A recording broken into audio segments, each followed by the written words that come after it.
Salut les gars, aujourd'hui on se retrouve pour la présentation des 6 nouveaux leaders d'OP11 et la decklist qui va avec. Alors pour commencer, on va commencer par bien sûr le plus intéressant, celui qui fait peur à tout le monde et ça se comprend, c'est le nouveau Luffy, et bien sûr encore une fois un Luffy qui va terrifier un format.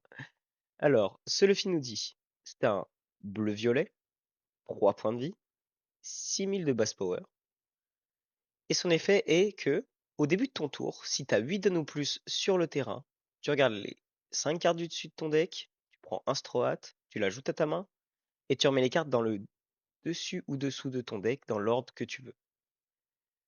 Alors déjà, c'est très fort, parce que du coup, le leader nous dit littéralement, j'ai 2 draws par tour, dont une ciblée. Et en plus, quand tu sais que, comme il joue bleu, il a accès à une carte comme Sanji, il peut tutoriser, enfin, ça devient vite n'importe quoi. Euh, En fait, à partir de là, genre, le leader devient complètement stupide. Genre, si tu retirais Sanji de la stratégie, ça serait déjà pas mal déjà d'avoir 2 draws par tour. Mais quand en plus tu peux, genre, à ton T 9 ou 10, parce que du coup, ou 8 du coup, mais enfin, faut que tu aies 8 dons au début de ton tour, hein. Faut pas que tu ajoutes ton don puis tu fais l'effet. Non, non, ça proc avant. Donc en gros, c'est tu tuto ton Sanji à ta première draw du tour, qui est l'effet de ton leader.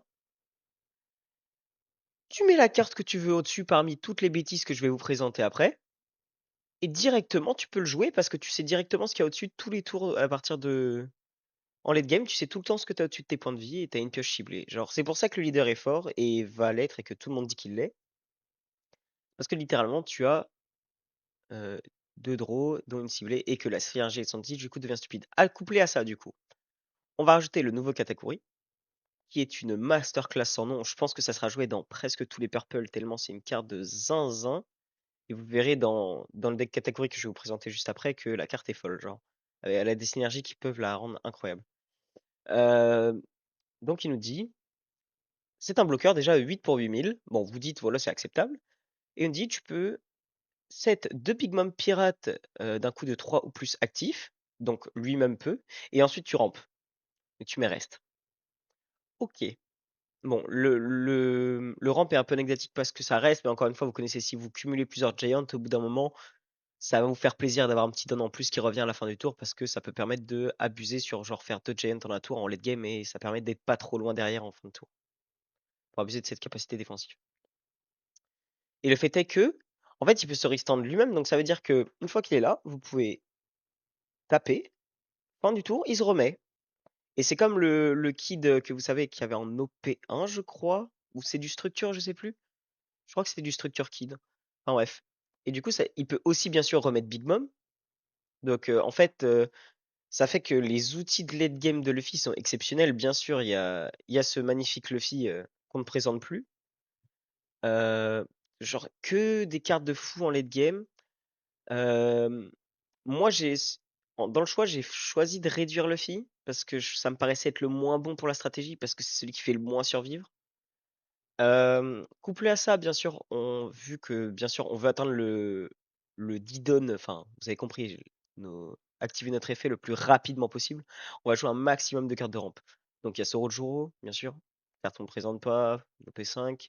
Mister 2, exceptionnelle carte de rampe, et en plus dans des match-ups contre Shanks, ça il va être obligé de la gérer, parce qu'en fait juste c'est un truc qui va taper avec littéralement ça compte les gros body. T'as un truc à 12 000, bah vas-y bon, banque-les à 12 000 genre.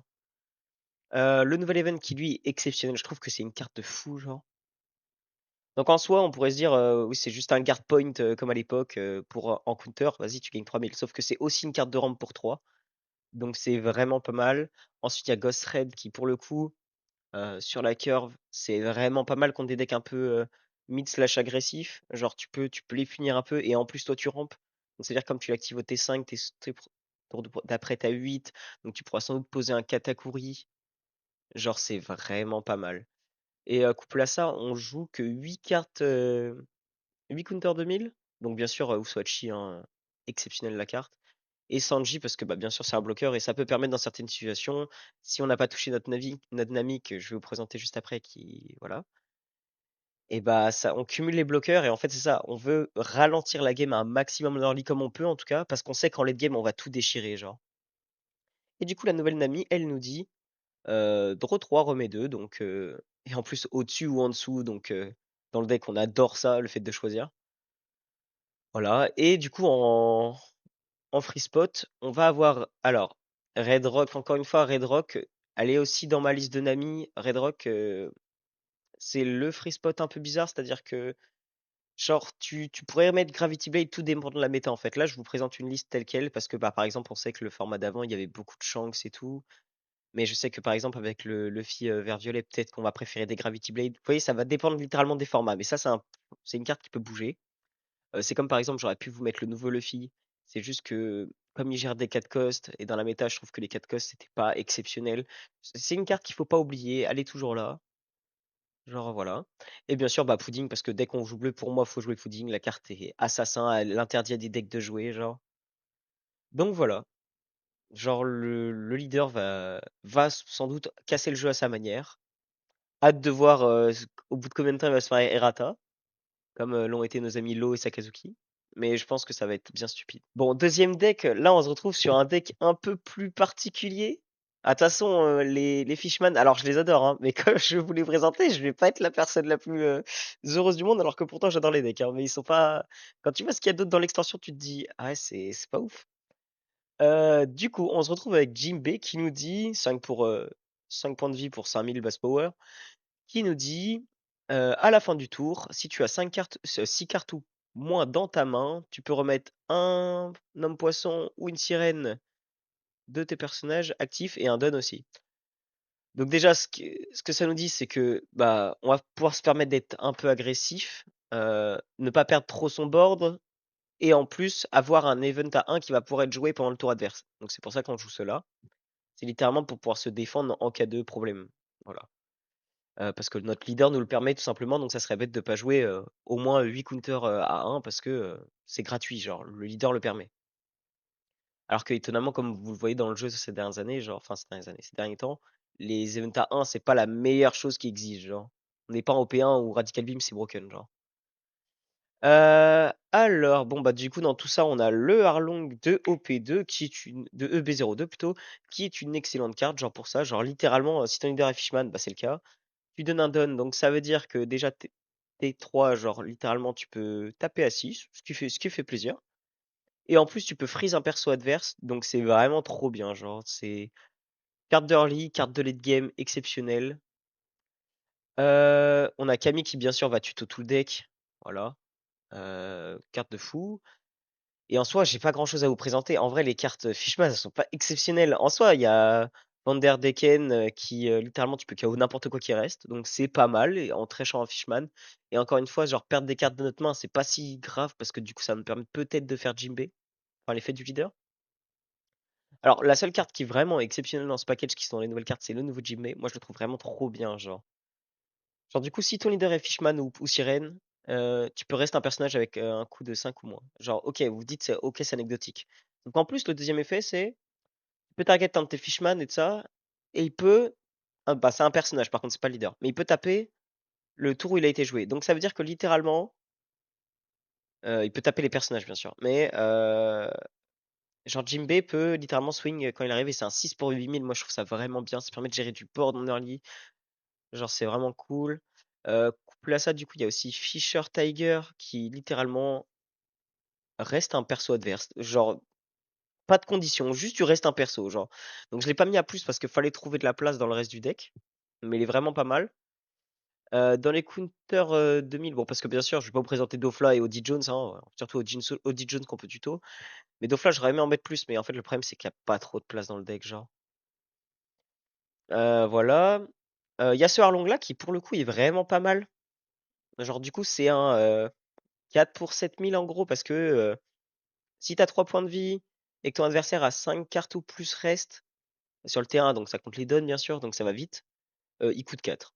Bon, du coup, ça fait que littéralement, pourquoi du coup je joue le Mihawk Counter demi, c'est parce que du coup, en synergie, ça fait que littéralement, tu peux jouer Mihawk, tu peux jouer Arlong ou tu peux jouer Arlong. Littéralement, donc ça rajoute de la petite synergie au deck.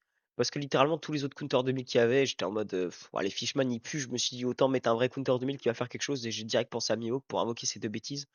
Et je me dis, ça peut ajouter un petit côté push dans le deck. Donc le deck a un peu besoin en early. Et voilà. À part ça, ce nouveau counter 2000 que j'aime beaucoup. Alors, vous verrez, moi j'aime, enfin, comme je vais vous présenter, il y a beaucoup de counter 2000 comme ça qui sont des vanilla. Mais en fait, je trouve que la stat qu'ils ont et tout, je trouve que ça permet d'être pas si grave. Genre, tu peux les jouer si t'as rien à faire. Genre, c'est des bonnes cartes. Ok, alors là, on se retrouve pour mon petit chouchou. Bah, c'est Kobe, j'aime trop le leader. Genre, je sens qu'il y a des trucs à travailler avec. Genre, la decklist n'est pas encore. Comme vous voyez, de toute façon, mes decklists, elles sont pas encore au point. Parce que littéralement, c'est des tests là, c'est pour faire vos premières games, vous aiguiller et de ça. Et du coup, Kobe nous dit. Genre, je sais pas, si vous voyez le terrain Colisée de Dressrosa, bah c'est pareil. Kobe, c'est littéralement ça pour les swords.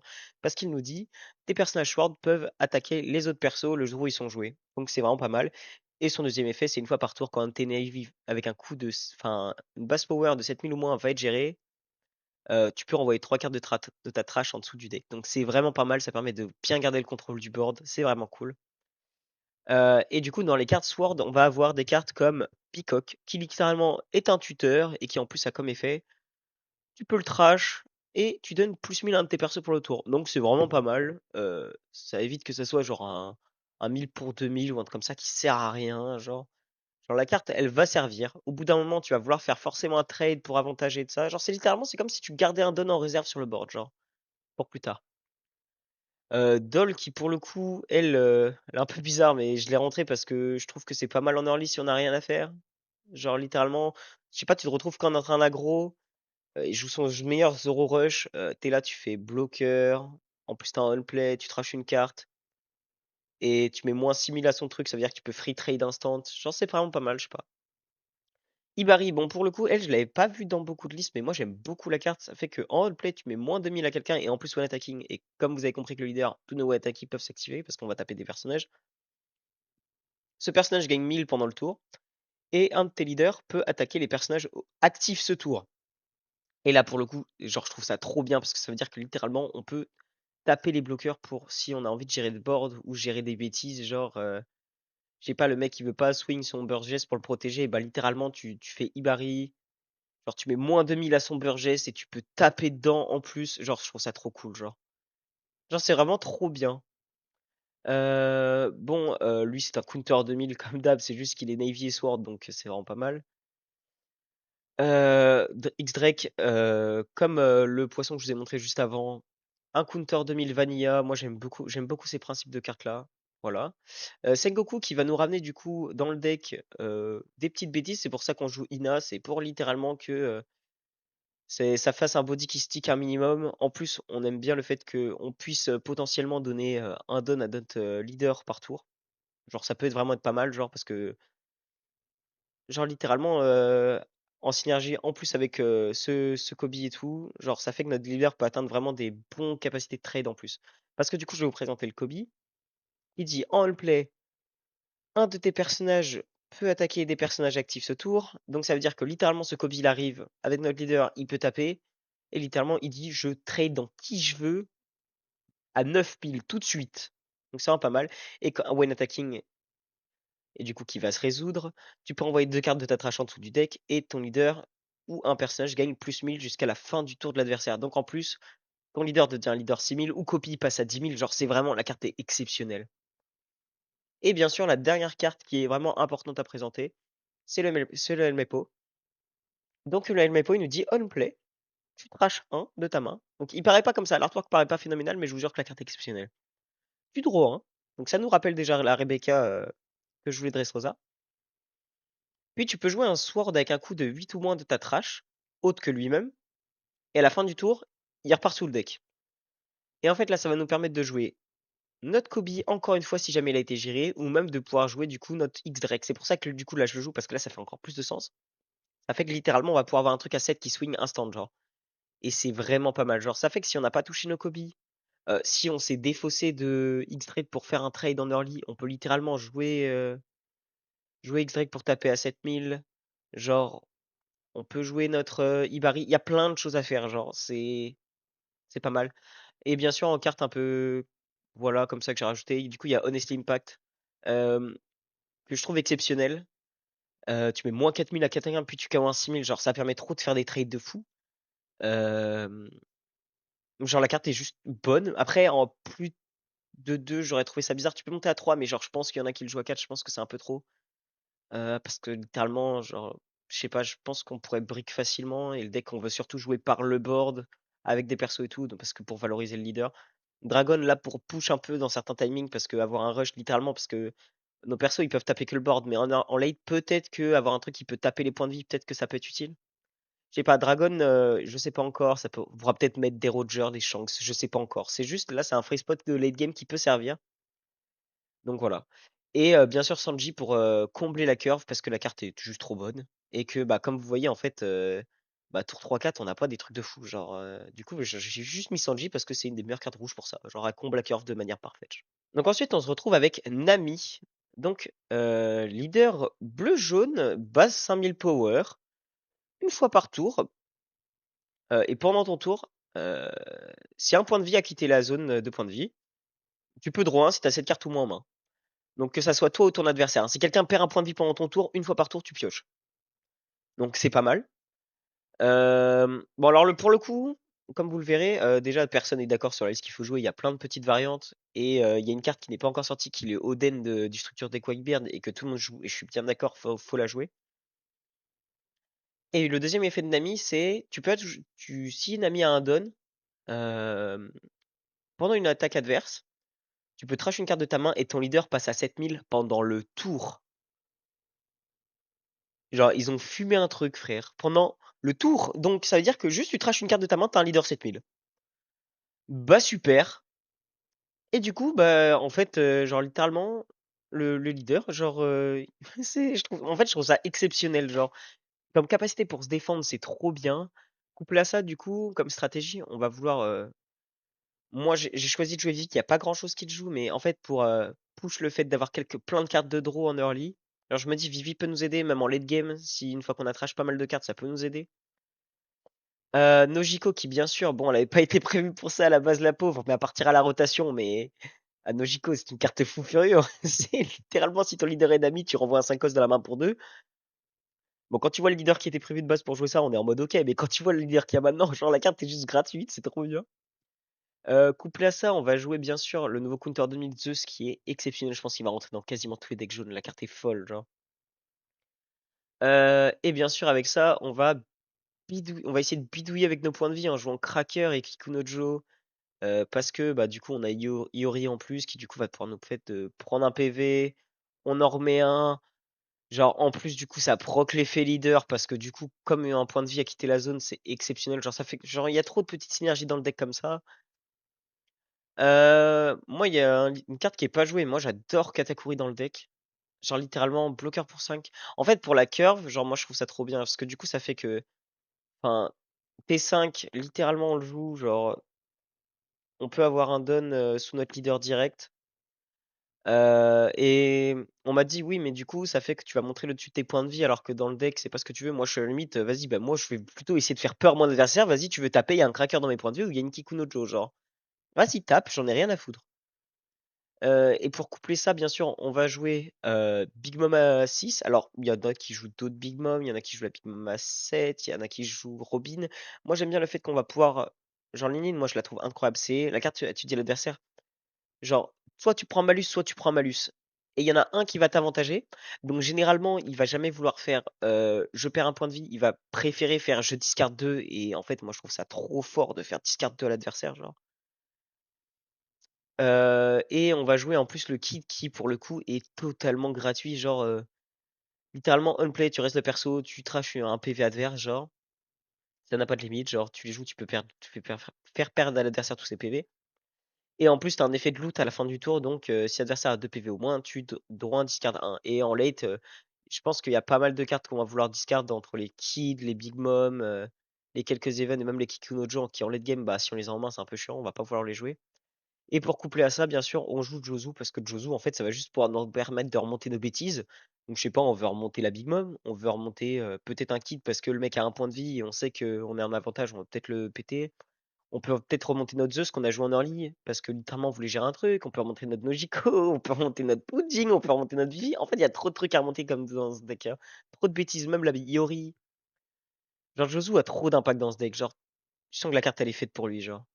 Et encore une fois, comme j'ai dit tout à l'heure, du coup, avec le Luffy, le Red Rock, du coup, c'est un spot qui est adaptable. Genre, ça peut être Gravity Blade selon la méta. Genre, voilà. Mais du coup, Nami, moi, je mets beaucoup d'espoir sur elle parce que littéralement, un leader qui a 7000 pendant le tour adverse, bon, bah, je vois pas comment le leader peut être totalement nul. Genre, je me dis qu'il y a forcément des lignes à trouver, enfin, des decklists à trouver qui vont être avantageuses et tout. Ça sera pas le meilleur deck quand tu vois son copain qui est Luffy en face. Mais il y a moyen de bidouiller en vrai. Je me dis peut-être que ça peut être pas mal. Maintenant, on se retrouve pour le Katakuri Purple, donc 5 points de vie, base 5000, qui nous dit When attacking a opponent turn, une fois par tour, donne-moi un, tu regardes la carte du dessus du deck de l'adversaire, et ton leader gagne mine pendant la battle.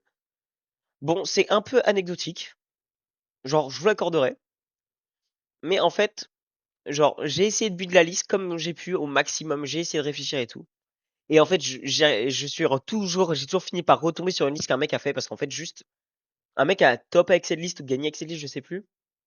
Et juste, elle est parfaite en fait. Genre, je pense qu'actuellement, on peut pas faire mieux avec Katakuri. Genre, la liste est juste trop forte. Parce qu'en gros, on va juste valoriser deux cartes qui sont du coup le nouveau Katakuri que je vous ai présenté en early, qui pour le coup est juste exceptionnel, genre. Et on va jouer notre copain Katakuri à 2. Donc, qu'est-ce qu'il nous dit? Une fois par tour, tu peux trash, active main, tu peux trash ce personnage. Si ton leader est un Big Mom, ce qui est le cas, tu peux jouer un de tes Big Mom enfin un de tes Katakuri de ta main avec un coût de 3 ou plus égal au nombre de dons égal ou inférieur au nombre de dons de ton adversaire. Donc littéralement, tu joues contre contre ton copain Blurple Luffy là, qui a Rom comme un retard. T'es là en mode ok bah pour 2, je trash, je joue Katakuri à 8 de ma main, pour 2. Ah bon? Et littéralement, tout le but du deck, ça va être de tourner autour de ça, genre. Littéralement, je déteste les events qui tuto en général. Genre, je déteste ça, mais en fait, là, dans la stratégie, tu veux juste essayer de faire ton combo au maximum pour punir, en fait. On joue la pudding qui tuto, on joue un maximum de cartes de rampe aussi. Parce que Katakuri, euh, il nous dit pas que ça doit être un différentiel entre nous et l'adversaire, hein. Il dit juste que si l'adversaire a 8, si moi aussi j'ai 8 donne genre, si j'ai 10 donnes, du coup, par exemple, je peux faire. Si mon adversaire a minimum 8 donnes, du coup. Genre, je peux faire Katakuri à 2, invoque un Katakuri à 8 de ma main, Katakuri à 8 de ma main. Genre, je peux en invoquer 2 en un tour, genre. Genre, je trouve que la synergie est juste trop folle, genre. Et couplé à ça, bien sûr, on va jouer plein de petites cartes, genre littéralement pudding. Well attacking, du coup, bah, ça fait que notre leader, avec le well attacking de notre leader, bah, du coup, on fait pas de donne moins, genre, c'est vraiment pas mal. Le nouveau Perro est vraiment une bonne carte. Genre un 5 pour 7000, même moi je m'en fous qu'il ait pas de counter 1000 parce que littéralement la carte est juste trop bien, genre.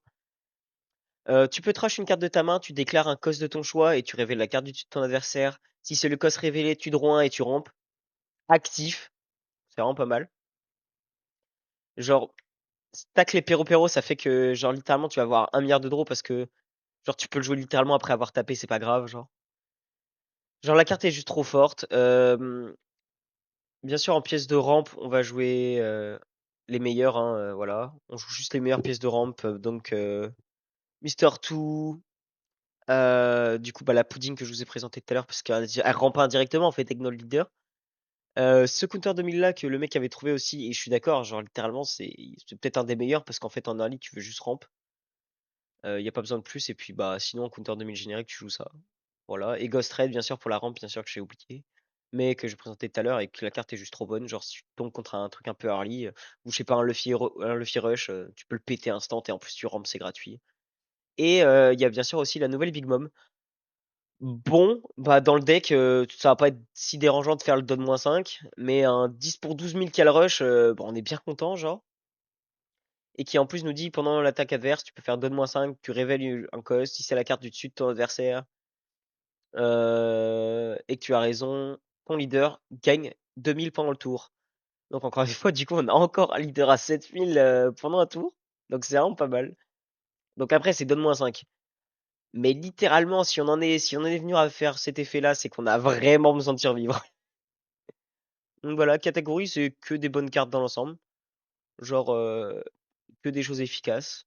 Et pour ce dernier leader, on se retrouve pour Shirahoshi. Alors, Shirahoshi, bon, c'est encore un leader qui peut pas attaquer, mais vous apprendrez à le connaître quand je ferai quelques vidéos One Piece. J'adore les leaders qui peuvent pas attaquer. Genre, littéralement, Vivi, c'est mon perso, c'est mon leader préféré, genre. J'adore Rebecca aussi, je l'ai beaucoup joué, genre même Vegapunk je le trouve cool. Y'a que Iceberg ou vas-y. Mais bref. Du coup, ce leader ne peut pas attaquer. Une fois par tour, active main, tu peux rest un T-down, flip le dessus de tes points de vie, face up, et tu peux jouer un Seeking ou un mégalo caractère de ta main égal au nombre de dons que tu as sur le board, ou moins bien sûr, de ta main. Donc en vrai, ça fait un leader qui triche un peu. Moi j'aime beaucoup la mécanique, genre on peut invoquer de sacrées bêtises. Genre parce que les Seeking sont pas de mauvaises cartes. Mégalo en vrai il est anecdotique, mais en vrai il est pas nul. Genre Mégalo du coup c'est un 2 pour 6000 en gros comme bloqueur, pendant le tour adverse. Donc c'est pas nul. Donc je vais vous présenter les Seeking. Bon bah il y a des Vanilla. Il y a lui qui littéralement freeze un perso adverse. Donc c'est vraiment bien. Encore une Vanilla, mais c'est un counter 2000. Et encore une fois, comme j'ai dit dans la vidéo, j'adore ça, je trouve ça trop bien, genre. Il y a lui qui littéralement est le tuteur. Donc c'est trop bien, ça veut dire que tour 4, on peut littéralement jouer le tuteur, on est trop heureux. Il y a cette auto-aimé qui dit tu retournes la carte de tes dessus face down, donc tu fais hop là. Et ça synergise du coup avec notre leader, genre, parce que du coup, le leader il dit que t'es obligé de le mate face up. Et du coup, vous allez voir que dans le deck, on a plein de cartes qui disent bah vas-y, on va le reflip, genre. Genre, du coup, on a elle qui, bon, c'est un counter 2000, on va pas trop pouvoir le faire, mais parfois pour la synergie, on va peut-être le faire parce qu'elle coûte que 1. Shirley qui nous dit bloqueur pour 4000 on play, bien sûr counter 1000, qui nous dit tu flippes le dessus de tes points de vie face down et tu regardes les 3 cartes du dessus de ton deck, tu tutos un Fishland Island, genre, bon, donc du coup, quasiment tout le deck, genre. Euh, Sean Mage qui nous dit pareil, du coup, bloqueur pour 6000 cette fois-ci. Active main, tu reflip face down et tu dis à la fin du tour, tu remets ce personnage actif. Donc en plus, il va pouvoir taper et se remettre tout seul comme un grand. Et en gros, ça veut dire que littéralement, en plus, on va pouvoir faire l'effet leader au tour d'après.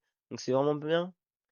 Neptune qui est une carte de fou, je trouve, dans le deck. 5 pour 7000, pas de counter. Thunder et Shiraoshi, tu peux remettre face down ton PV. Tu draw 2 trash 1, genre la carte est juste gratuite. Et voilà, et littéralement dans ça, tu joues du coup en Freak Spot. Il y a le Jimbe que je vous ai présenté tout à l'heure qui je trouve est une très bonne carte. Et en plus là, tu peux cibler d'autres personnages. Bon, il n'y en aura pas d'autres, mais enfin, tu vas généralement pas en jouer d'autres, mais tu peux en cibler d'autres si tu as envie, genre. Genre, je sais pas si tu as envie de cibler ton Neptune, t'as le droit, tu vois. Ça serait compliqué de le faire, mais t'as le droit en théorie, tu vois. Audie Jones qui pour le coup, bah pareil, hein, une carte de voleur en late game. Et Shiraoshi qui va nous permettre d'être un peu défensif en early si on n'a pas touché ce qu'il fallait. Et voilà, et bien sûr, bah, l'event à 1 parce que le deck a un peu besoin de défensif. Et puis pour le coup, pour une fois que tu as un event à 1 qui fait 4000 sans restriction, la seule restriction justement, elle nous bloque pas parce que c'est que ton leader soit Shiraoshi, donc c'est pas grave. Donc voilà, genre Shiraoshi, moi je believe un peu, ça sera pas le meilleur deck de ton local, mais tu peux toujours t'amuser avec, et en plus je pense qu'il coûtera pas si cher. Donc voilà. Donc j'espère que cette présentation des leaders d'OP11 vous a plu. Moi en tout cas j'adore cette extension. Je pense que il y a trop moyen de s'amuser. Il n'y a aucun leader qui est vraiment nul comparé à certaines extensions qu'on a eues. Genre, je pense qu'on peut vraiment s'amuser avec tous, même si Luffy va péter le jeu, probablement. Mais bon, j'espère que vous arriverez à vous amuser, et surtout avec cette Shirahoshi dans laquelle je believe fort. Pour le côté amusement, pas pour le côté compétitif. Mais voilà, salut les gars!